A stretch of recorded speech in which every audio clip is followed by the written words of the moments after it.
আসসালামু আলাইকুম ভিউয়ার্স, আজকে আমরা তৈরি করব জাফরানি ফিরনি।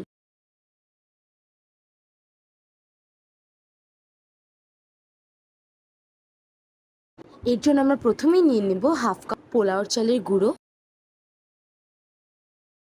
দিয়ে দিচ্ছি জাল করে রাখা 1 লিটার দুধ।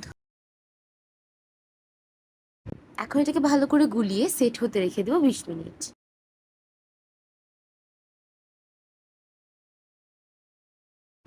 এখন এটাকে হাঁড়িতে দিয়ে ভালো করে নেড়ে নেব। এখন একটি বাটিতে দুধ নিয়ে দিয়ে দিচ্ছি জাফরান।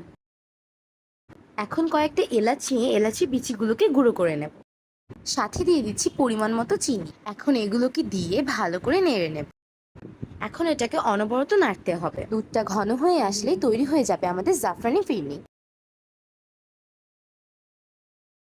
এরকম আরো ভালো ভালো রেসিপি পেতে লাইক, কমেন্ট এবং সাবস্ক্রাইব করে আমাদের